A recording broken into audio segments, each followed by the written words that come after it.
Hello, and welcome to the PowerFlow Technologies Motor Control 101 course. In this section, we'll watch a video that shows us a brief history of motor controls and current day technology. We'll learn about contactors and starters, overload protection, short circuit protection, and more.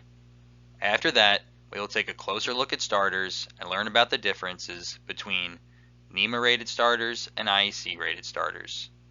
Thank you and enjoy the training.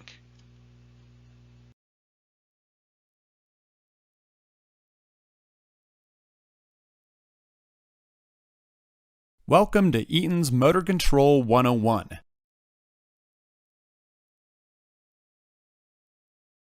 The first topic we'll be discussing is what controls a motor. Now, way back in the day when people were just learning how to harness the power of electricity, the three-phase AC motor was invented by this guy. And with this new motor, they needed a way to turn it on and off. So they created this thing called a knife switch. When an operator grabbed the handle, he would move it from one side to the other and it would connect the motor to power. But this wasn't particularly safe for the operator, since when the switch was almost closed, there were arcs formed at the contacts which could injure the operator. Ouch! So they said, scratch that, let's just put the switch inside of an enclosure to protect the operator. They put a handle on the outside and now they could turn on and off the motor, and the arcs were contained inside the box. So what's the problem with this? Well, you have to have someone stand there and physically operate the switch. If you've got 40 motors spread around your plant, you better have an operator who has great endurance if they're going to run all over your plant to operate those motors. Clearly, that isn't going to work for a lot of applications. So they invented this thing called a contactor. Inside the contactor, there's a coil of wire wrapped around a piece of metal. Above that piece of metal, there's another piece of metal that is attached to an electrical bridge, which connects contacts on one side to the other side. This top portion, the metal attached to the electrical bridge, is called an armature.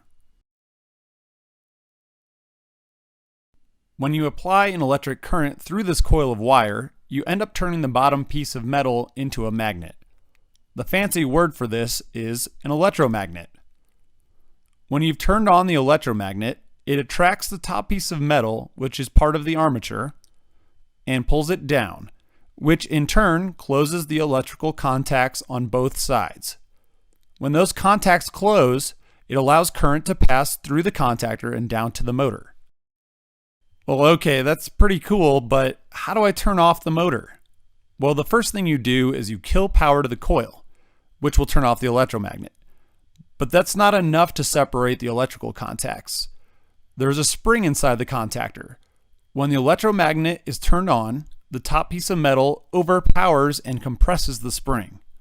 But when the electromagnet is turned off, the spring is able to push apart the electrical contacts. So what's the point of all this? Well, it allows for remote operation of the contactor, which thus allows remote operation of the motor. If you put something like a push button on the other side of the circuit that is connected to the contactor's coil, then you can turn on the coil from wherever you want. So imagine a control station with 40 push buttons installed on it. And now the operator can stand there and control all the motors around the facility without even taking a step. What I've done here is I've connected a green start button to control power and connected the other side of the push button to the coil inside of one of Eaton's Freedom Series contactors.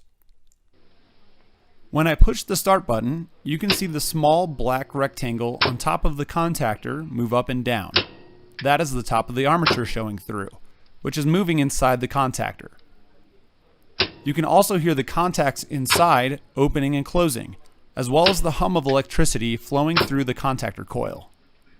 Next, I'll remove the top off of the contactor so you can see the electrical contacts inside. Watch the armature and contacts move as I energize and de-energize the coil. Here's a close-up view of the electrical contacts. If the contactor were hooked up to a motor right now, this is where the power would flow through the contactor and out to the motor. Next, let's talk about auxiliary contacts. If we're looking at a contactor from the top down, we've got three-phase power coming in the top, 3 contacts on the inside, 1 for each phase, and 3-phase power going out the bottom. Well, there is a very common accessory that gets added to contactors called an auxiliary contact. Often it's mounted to the side of the contactor. And inside the auxiliary contact module, we have an electrical contact that can be normally open or normally closed. I've drawn a normally open auxiliary. If you grab a normally open auxiliary off of the shelf, it will not pass electricity through it unless it gets changed by an outside force. When it gets attached to the side of a contactor, there is a mechanical connection between the auxiliary contact and the moving parts inside the contactor. In this close-up view of the contactor, you can see the black plastic clip on the side, which moves up and down with the rest of the armature. This is where the auxiliary contact connects to the inside of the contactor. So, when the contactor pulls down, it causes the auxiliary contact to also pull down, which closes the contact inside of the auxiliary. So what's nifty about this is you can connect a circuit to the auxiliary contact and it will open and close the circuit whenever the contactor turns on or off the motor. Here I've got the same contactor hooked up to a push button. But now let's attach an auxiliary contact to the side.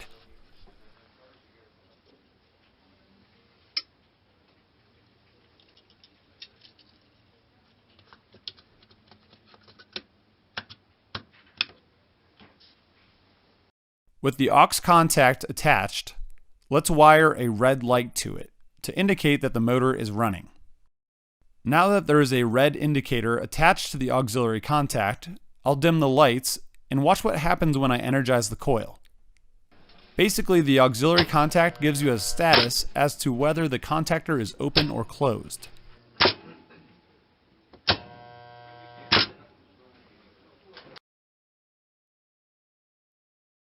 Now that we understand how to turn on and off a motor, how do we protect it? Let's briefly talk about short circuits. Well, what can cause a short circuit? When we're talking about motors, one of the ways we can see a short circuit is when we get a phase-to-phase short. So let's say a forklift operator accidentally nicks the wires going to a motor. He doesn't cut all the way through the wire, but enough to cause 2 of the phases to touch each other. Well, when the wires no longer have the motor in the way, they have an unrestricted path for current to flow. So you end up getting a very large amount of current very quickly through the wire. Well, what's wrapped around wire? Insulation. And you know what insulation doesn't like? Heat.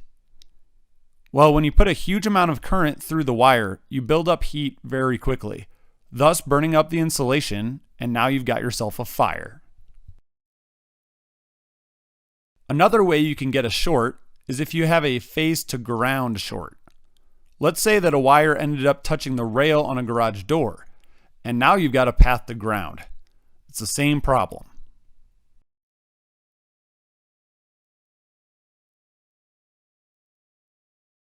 One of the popular ways to protect against a short circuit is to use a molded case circuit breaker. And inside of that circuit breaker, there are 2 forms of circuit protection. The first looks like a coil of wire wrapped around a metal core. Sounds familiar, right? Well, next to that coil of wire, there is this thing called a trip bar. When the current passes through the breaker and through this coil of wire, it starts generating magnetism. When you get a large blast of current passing through this coil, it creates a magnet so strong that it pulls the trip bar towards it and causes the circuit breaker to trip. This is called magnetic circuit protection.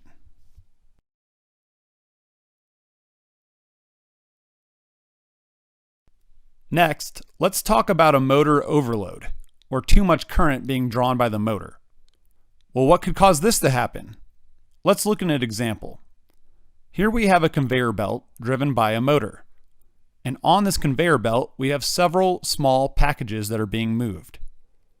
This motor is designed to move these small packages at a certain speed and is rated to move this load. Well, what happens if we get rid of the small boxes and instead put a jumbo package on the conveyor? Well, the motor is still going to try to move the load, but it's too heavy for the motor. The motor will try to move that load, but it'll be pulling more and more current as it tries to turn. Eventually, so much current will be pulled by the motor that it will overheat the inside and smoke that motor. Circuit breakers have a technology inside that prevents against overcurrent. That technology is based around two thin strips of metal bonded together. This is called bimetal. Next to the bimetal strip, there's a trip bar. Well, what happens to metal when it gets warm? It expands. And if we have two different types of metal bonded together, it's likely that one side will expand faster than the other, which will cause that strip to bend. So, as we pass current through the bimetal strip, it starts to heat up from the current.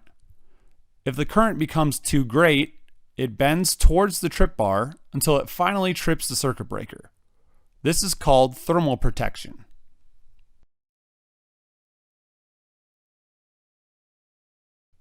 Okay, now let's have a little sidebar conversation about how an electric motor functions.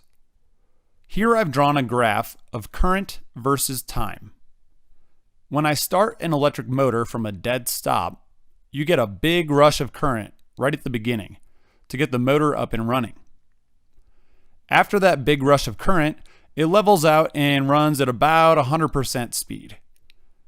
At 100% speed, it will pull a certain amount of continuous current until you turn the motor off. This current at full load or full speed is called full load amps, or FLA. That big spike of current you get when you start the motor is called inrush. Inrush is usually about 6 to 8 times the full load amps of the motor.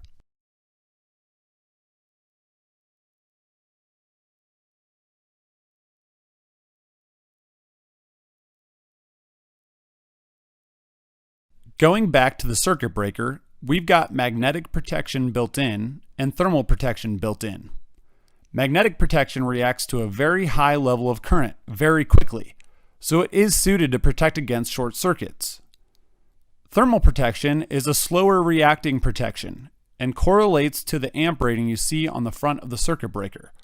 This is to prevent against overcurrent. But what are molded case circuit breakers designed to protect? They're hooked up to all sorts of things. You have circuit breakers feeding light circuits, outlets, motors, heaters, coffee makers, televisions, the list goes on. Well, since the circuit breaker doesn't really know what it's hooked up to, it instead focuses on protecting the wire that feeds all those devices. If it sees too much current going through those wires, it trips and allows the wire to cool down. Well, if you remember from before, when we start an electric motor, we get inrush at the beginning, causing a much larger draw of current than usual. That inrush current looks an awful lot like an overcurrent condition to a circuit breaker, since it isn't specifically designed for motor protection. Fortunately, there is a type of molded case breaker where the thermal protection has been removed, but we're still left with the magnetic protection, which still protects us against a short circuit. And that type of circuit breaker is called a motor circuit protector, or an MCP. Frequently, you'll see Eaton's version called an HMCP, with the H standing for high interrupting.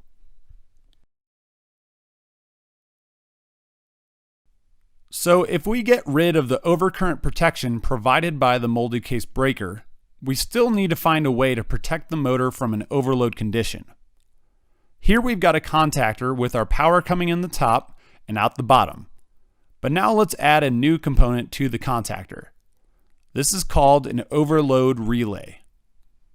The overload relay has 3 bimetal strips inside that are designed to heat up at the same rate as the windings of the motor. This is different from the bimetals inside the breaker because those bimetals didn't know to ignore the inrush when you start the motor. When you pair an overload relay with a contactor, we call this a starter. Now that we've covered motor protection and motor control, let's put it all together. At the top of the circuit, we have our HMCP breaker, or alternately, we could use a fuse disconnect switch.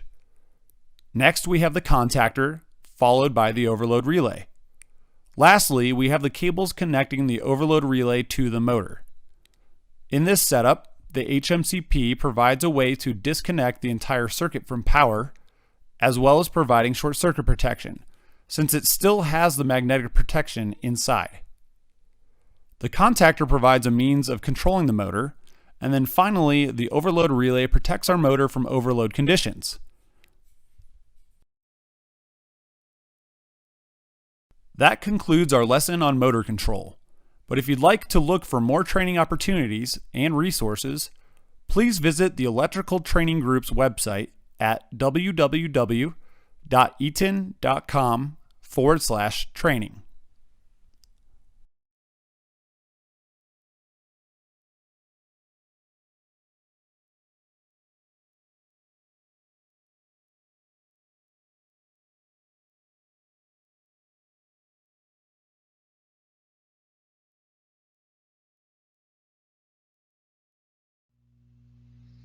In the previous video, you started with the history of motor controls and moved into present-day technology. The device presented to you in the video looked a lot like the one before you now. That was an Eaton starter. This is a Siemens starter. As we learned, a starter is comprised of a contactor and an overload relay. What that video didn't tell you is that the device you saw and the one before you now are only one half of the pie. These are IEC starters. In reality, there is another version of this technology that is quite prevalent in the North American market. This is called NEMA technology. Let's take a moment to notice some differences. Right off the bat, we can see NEMA is much larger than its IEC counterpart, almost twice the size. We can also see a lot more exposed metal in the NEMA starter, meaning it isn't finger safe. Let's talk a little bit about the organizations behind the ratings and standards that make up the two different types of control products on the market. IEC stands for the International Electrotechnical Commission, whereas NEMA stands for the National Electrical Manufacturers Association. The IEC is a private, non-profit standards organization, whereas NEMA is a trade association of for-profit companies. Both the IEC and NEMA publish standards. However, IEC standards are geared for the global market, whereas NEMA publishes standards for and predominantly used in the United States. IEC products are generally smaller and designed to operate in a tighter range of power requirements. NEMA products are more robust and can safely operate a wider range of power loads. This is why IEC products are smaller and NEMA products are bigger, because NEMA has a beefier design, so it is always operating less than it could actually handle. Of course, this leads to NEMA being more expensive than their respective IEC counterparts. IEC components are designed to be finger safe, which means you have less to worry about when working in a live control panel. However, always proceed with caution when electricity is involved. IEC caters more to global needs, of which size is something that certainly matters. Many buildings around the world were designed and built without electromechanical controls in mind. NEMA products can be larger because many U.S. buildings were designed and built knowing machine controls would have to be present. Here are some typical market segments you might see these products in. These are not complete lists, and of course, you could see NEMA or IEC in any of these segments. IEC is popular in factory automation, process control, OEM, and HVAC markets. OEM stands for Original Equipment Manufacturer, which means it is a company that takes products and uses them as subcomponents in one of their products. For example, how Lenovo may buy a screen from Samsung and a chip from Intel and then use them as components in a laptop that they sell. NEMA is popular in power generation, distribution and control, pump control, for example, water and wastewater systems, also HVAC, and lighting markets.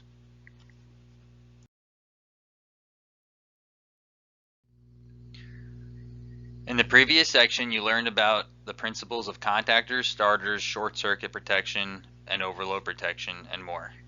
In this section, we'll be looking at how these principles are applied to create the general product offerings used in the industry. Enjoy. As we learned in section 1, it takes more than a contactor to safely operate an electric motor. When you add an overload relay to a contactor, you get a basic starter. A starter can be sold in many ways. The first two of which are an open starter, which is placed into a larger control panel, and an enclosed starter, which is self-contained and ready to deploy into a control room environment. Most control and automation products require enclosures to protect them from the environment they are deployed in, as well as to protect the humans from the devices, should a catastrophic error occur. Control products are deployed in a wide range of environments, from indoor to outdoor, varying degrees of clean or dirty and wet and dry air, varying degrees of exposure to water and other liquids, even contact with germ-based contaminants. As such, NEMA and the IEC have developed respective rating systems to classify the type of enclosures needed for different environments. For now, we will focus on the NEMA rating system. The IEC rating system is known as the IP, or International Protection System. This is also commonly referred to as ingress protection. Continue for a short video on the NEMA enclosure ratings.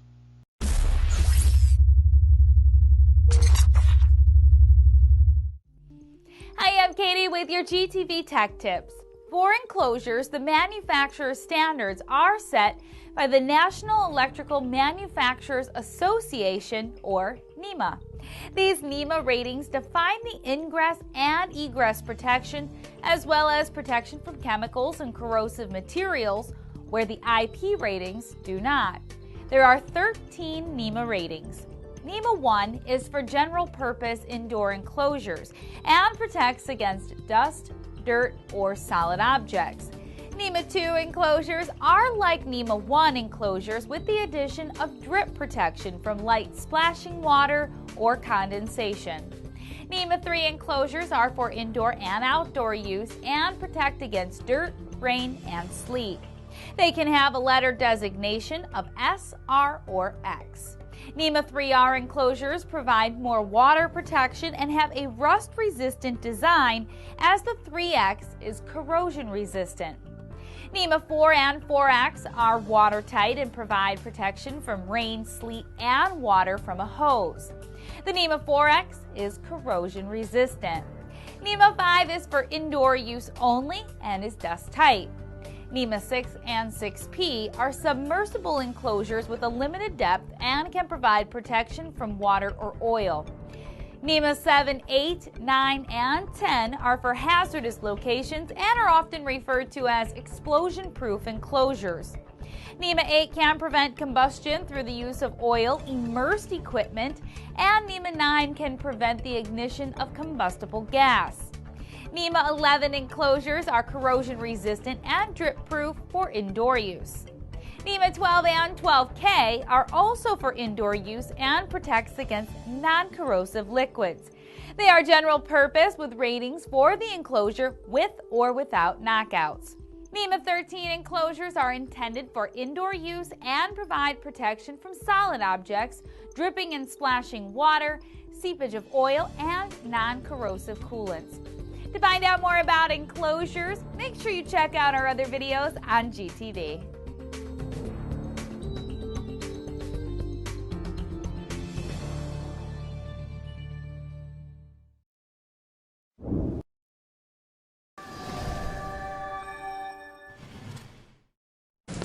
Hi, my name is Tom Fowler, and today we will be discussing the NEMA Type S line of combination starters.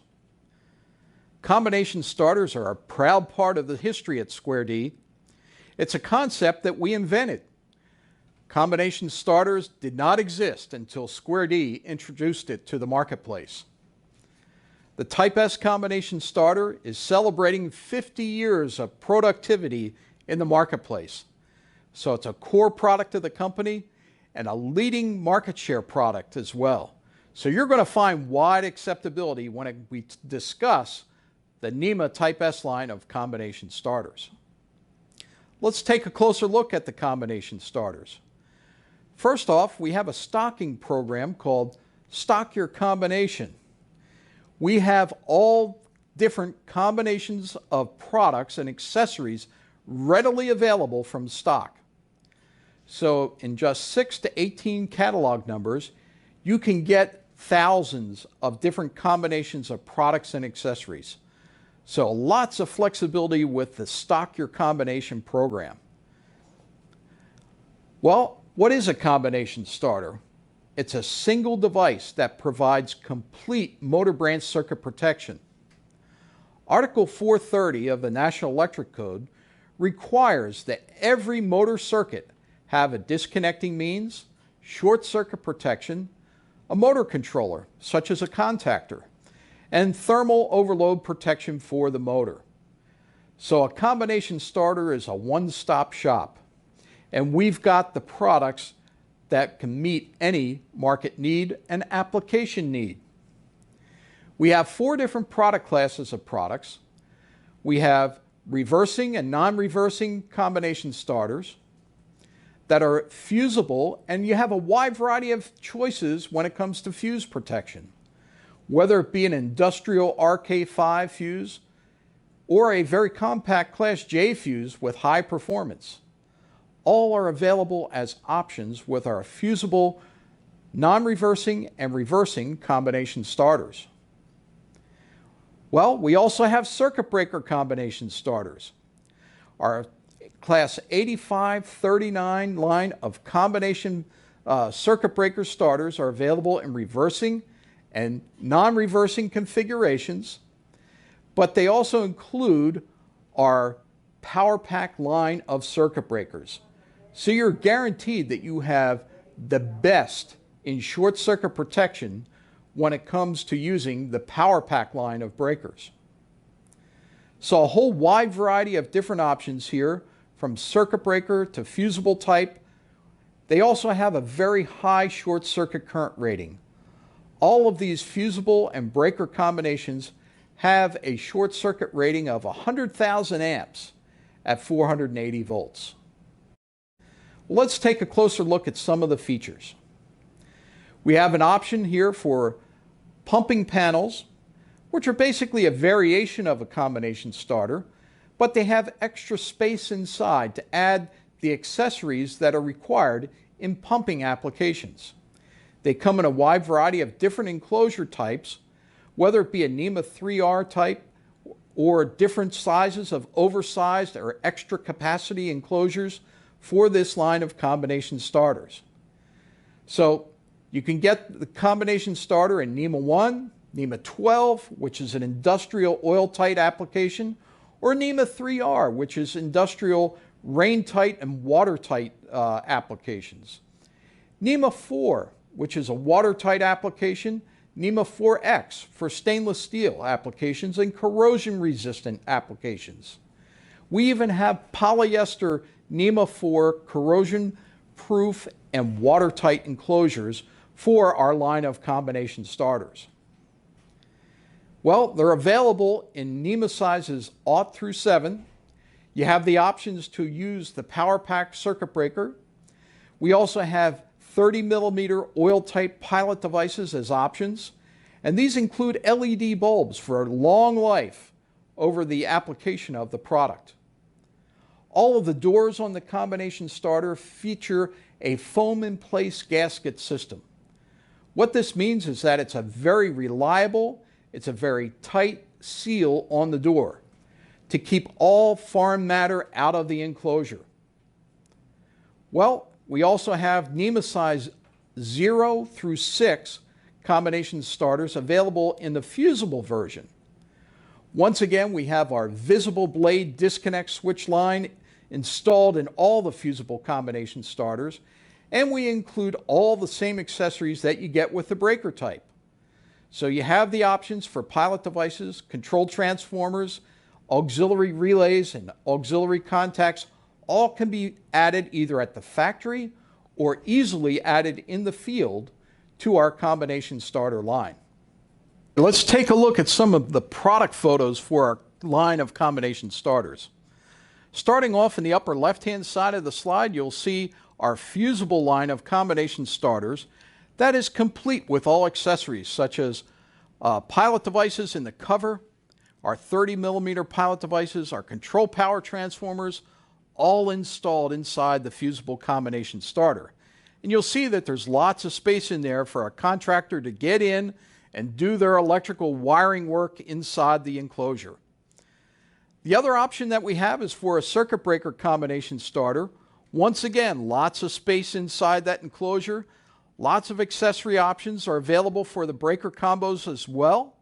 And it includes the Power Pack family of circuit breakers. So guaranteed high performance and high quality and reliability that you've come to expect from a Square D combination starter. And then here's an example of our WellGuard family of pump panels.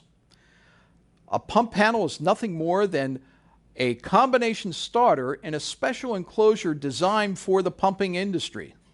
So whether it be for an oil and gas application or an agricultural application where you're pumping water, we have the type of pump panel that your customers need today. So a full range of products here, market share leading products for us, and it's a great product to lead in any construction package. Let's take a closer look at some of the applications.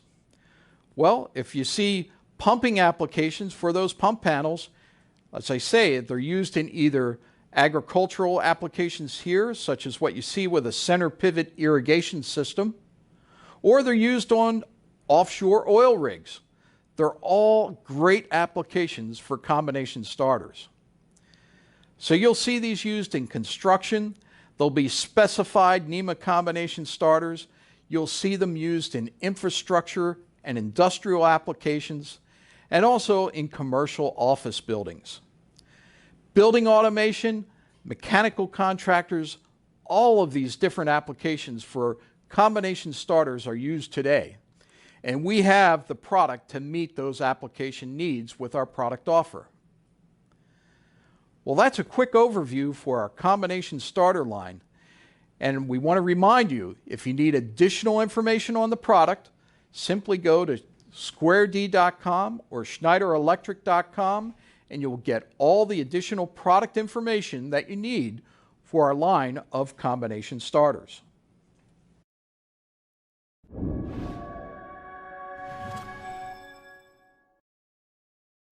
Which motor starter has which advantages? Hello, my name is Andreas Thomas, and I've been working for many years in the field of motor starters and load feeders. To start off our video series on motor starters today, I would like to show you the difference between the various types of motor starters. This deals less with special products than it does with the question of which starter has what advantages. Perhaps a little preliminary info. Only asynchronous motors can be started using the motor starter cited here. However, this covers the majority of motor applications as they are used in industrial environments. I'd like to begin with the simplest example of a motor starter. In front of me, I have a range of direct starters in a wide variety of designs. The direct starter is characterized by its ability to switch a motor on or off. And here we have a series load feeder, comprising a circuit breaker and contactor. A typical application, for example, is an exhaust fan. A reversing starter ultimately has the same function as a direct starter. The difference is, it is suitable for two directions of rotation. In the case of a roller gate, this means that it can go both up and down. For this conventional load feeder, this is achieved by means of a second contactor. Particularly with larger drives, a direct starter of the motor will cause a high current impulse that puts an undesirable load on the supply system of the power utility company. That is why we have star delta combinations. These allow a three-phase motor to first start in the star connection and then switch to delta after power-up. This type of motor starter is usually made up exclusively of individual switching devices. Here, such a star-delta combination with a line, star, and delta contactor. Typical applications are large motors with long startup time. One alternative to the star-delta starter is the soft starter. The concept and purpose is similar to that of the star-delta starter. The reduction of the starting current and starting torque. The main difference between the two starter types is the technical implementation with power, semiconductors, instead of electromechanical contacts. A range of advantages are connected to this, however. Both the run-up and the run-out can be adapted to the application relatively easily. The soft starter is often used in pump applications, especially due to the soft run-out to prevent unwanted hydraulic shocks. Once the application requires a speed other than the rated speed of the motor, the frequency converter is used. A high torque can also be provided with such a device even at low speeds. Depending on the design, the frequency converter can be used for controlled braking. These functions provide a high degree of flexibility, for example for manufacturing equipment. I'll be presenting a lot of other special features in regard to motor starters in separate videos. I look forward to seeing you all again. Siemens, ingenuity for life.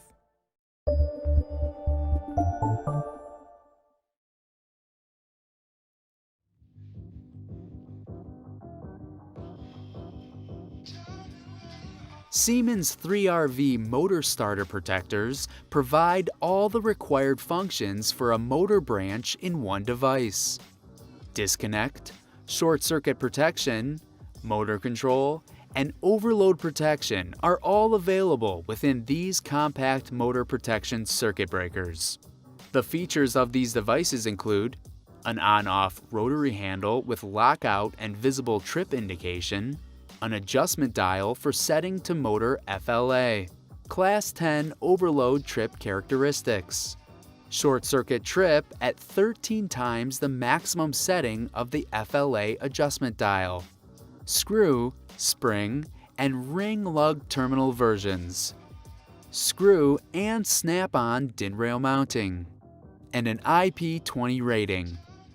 These motor protection circuit breakers have an operating current of 2.5 amps and are trip Class 10 rated. Their fuseless design saves cost and ensures a quick reaction when a short circuit occurs by switching off the motor quickly. For more information on Siemens 3RV motor starter protectors and other Siemens solutions, visit galco.com.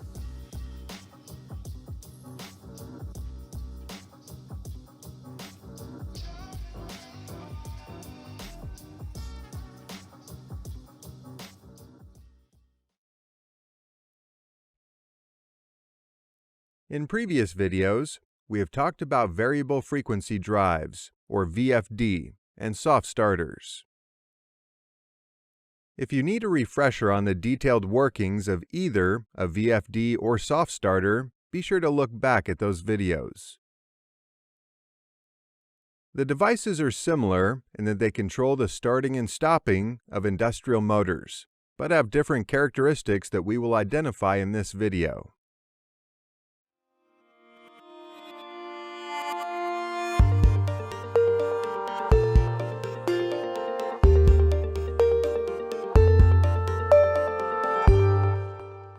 Before we get started on today's video, if you love our videos, be sure to click the like button below. Then make sure to click subscribe and the little bell to receive notifications of new Real Parts videos. This way, you never miss another one. A soft starter is generally used in applications where there is a large inrush of current that could damage a motor, while a VFD controls and can vary the speed of a motor.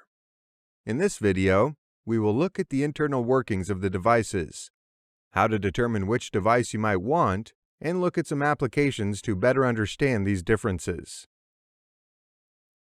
Let's first talk about the internal workings of the two devices.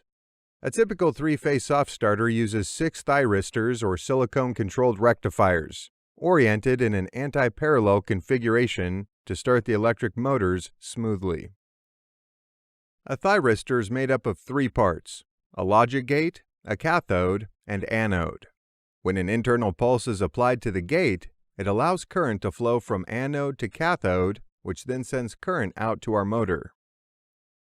When the internal pulses do not apply to the gate, the SCRs are in the off state, and therefore they restrict the current to the motor.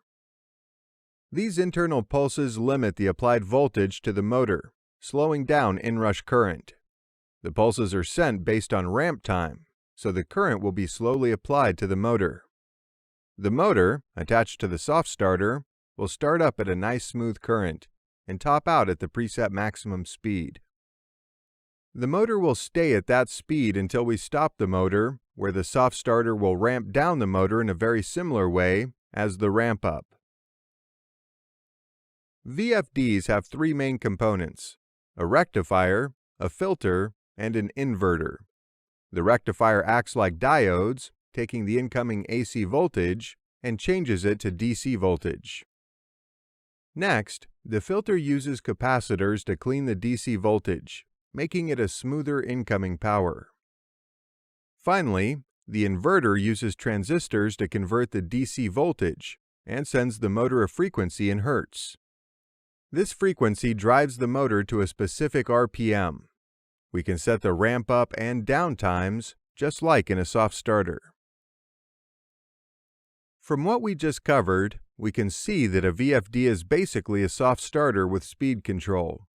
So how do we know which device is needed for our application?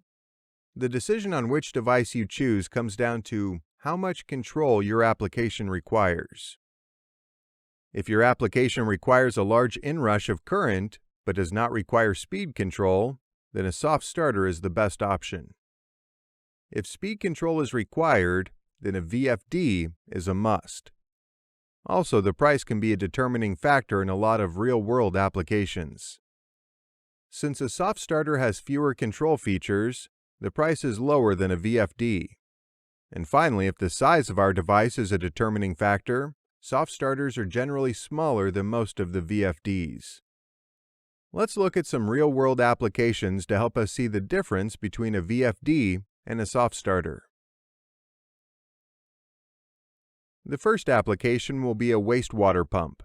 A water treatment plant typically has a constant flow of water coming into the plant. Let's assume the demand for water exiting the plant is constant with the supply entering the plant. Which device would be the best option?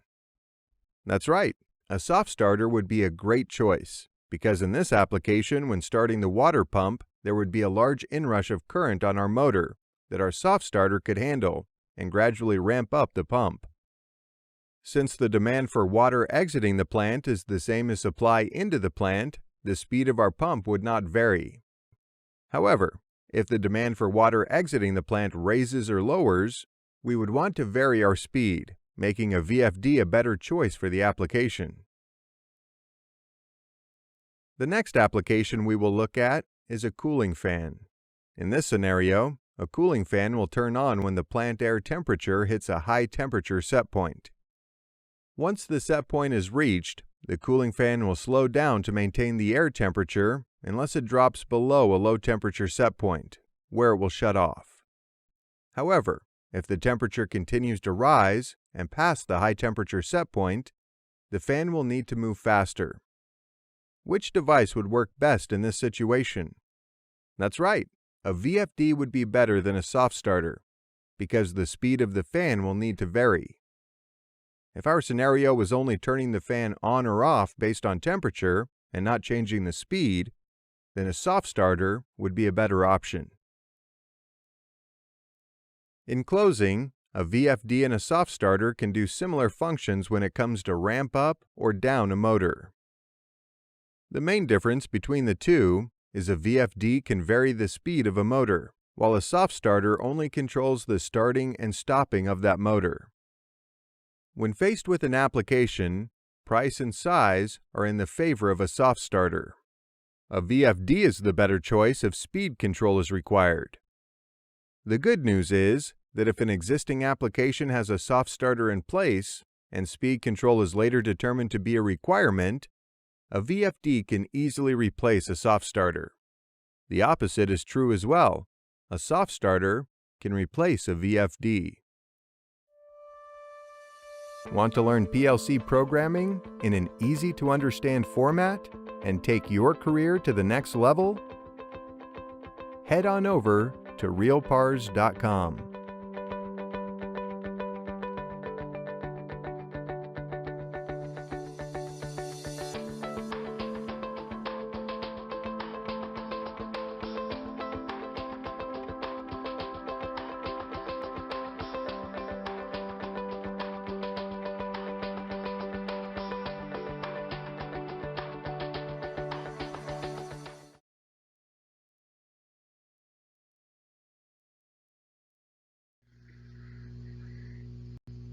In the previous section, you learned about the different types of starters in the industry. In this section, we'll be looking at the basics of understanding a customer needs, touch upon some basic National Electric Code requirements, and learn how to select a basic starter from the Siemens catalog.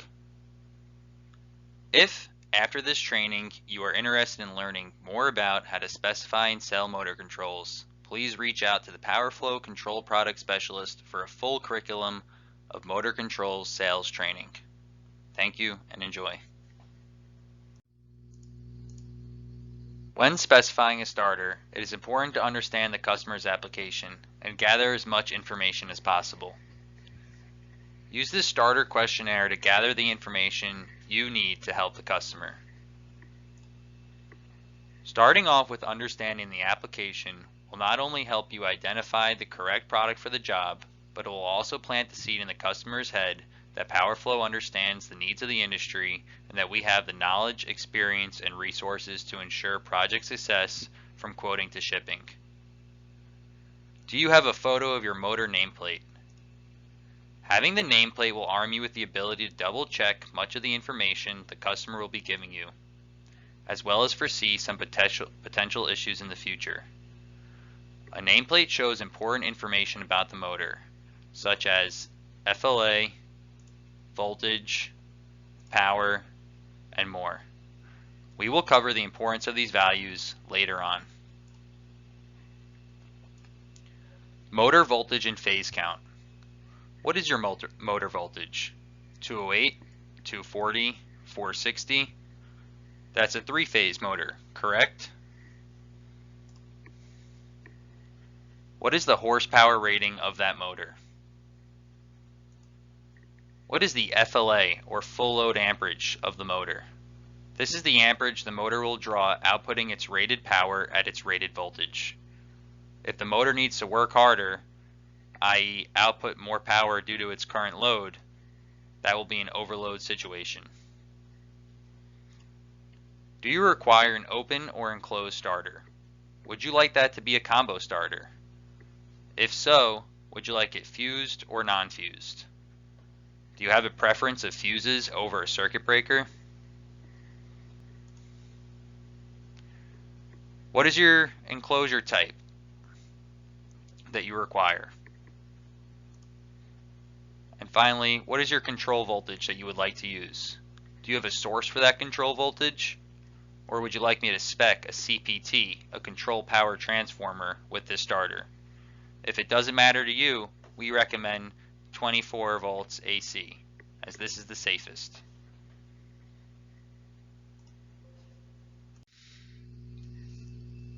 Load voltage carrying control devices are selected by the load's rated amperages. The full load amperage, FLA, is found on the motor nameplate. Some devices, such as the overload protection device, are spec'd using FLA. However, short circuit protection and disconnect devices are spec'd using FLC, or full load current. Full load current is a term that technically has an identical definition to full load amperage, but colloquially refers to amperages correlated to specific motor horsepower and voltage levels laid out in NEC Table 430.250. By using Table 430.250, we know that the protection devices we spec for one motor will be acceptable if that motor is replaced with a different model of the same power rating. Additionally, often enough, clients are not aware of the FLA of their motor and don't have access to the nameplate of the motor. This is why we also need to know the motor voltage and horsepower. From that, we can use tables from the National Electric Code to determine a suitable FLC to use for selecting devices. Table 430.250 from the NEC correlates motor horsepower and voltage ratings to amperages. Let's take a moment to learn how to use it. A customer calls and states that he has a 10 horsepower motor running at 460 VAC. The nameplate has been removed for the past 10 years. He needs to know the approximate amperage his motor should be pulling. Using table 430.250, we can see that a 10 horsepower motor running at 460 VAC will pull approximately 14 amps. From here we can begin to see the importance of properly sizing motor controls. If the customer was incorrect and really had a 10 horsepower motor running at 230 VAC, we would have supplied a starter rated for 14 amps lower than what is required. A mistake such as this could potentially have catastrophic repercussions later on, from thousands of dollars in destroyed equipment to human injury and even loss of life.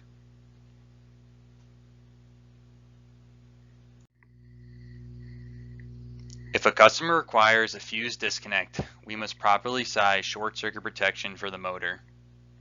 Again, we can reference the NEC, this time table 430.52.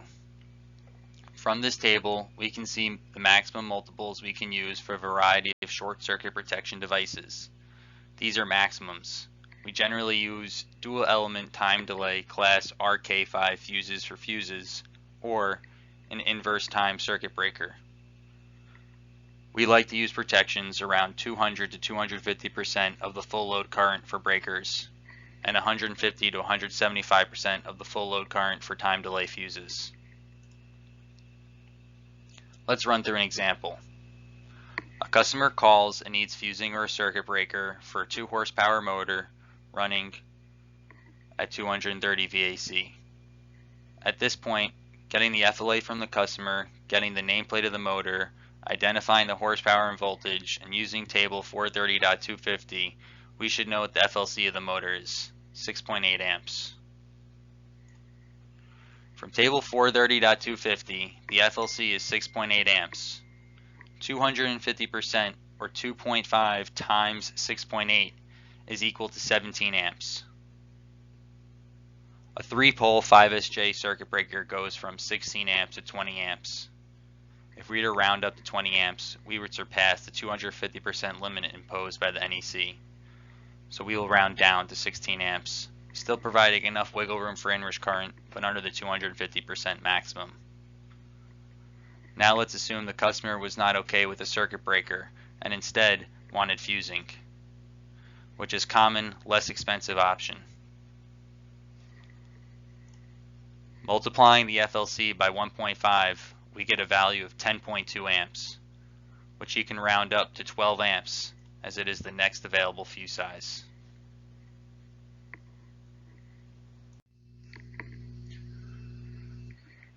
The Siemens catalog makes selecting the correct starter relatively easy.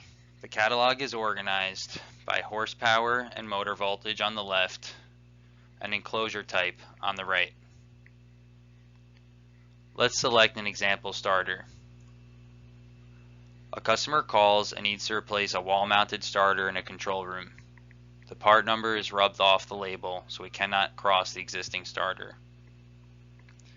The motor is 3-phase 230 VAC, rated for 10 horsepower. He needs a NEMA 1 enclosure. He also mentions that the control voltage is 120 VAC. We now have our base part number, 14 EUE 32B asterisk. We just need to replace the asterisk at the end of the part number with a letter code corresponding to the proper coil voltage. These letters can be found on the coil table in the top right. For a 120 VAC coil, we have two options. we will give him the dual voltage coil, just in case it turns out he was wrong and actually has a 230 VAC coil voltage. And there we have it. 14 EUE32BA is our complete starter part number.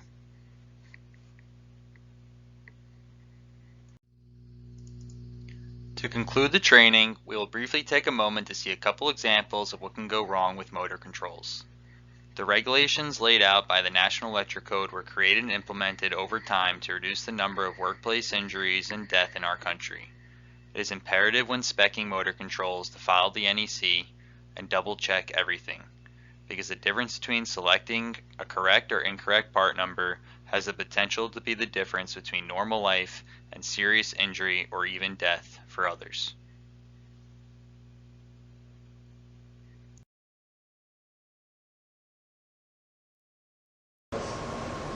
Okay, ready? Thereby, roll.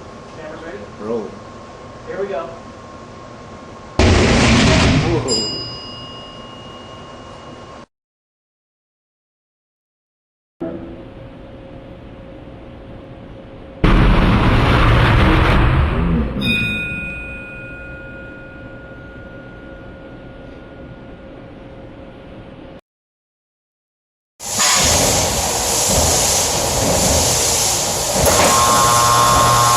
Oh, don't touch the table.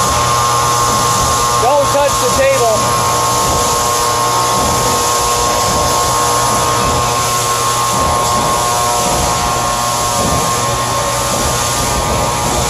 Shut it off. Shut it off. A disconnect. That's right.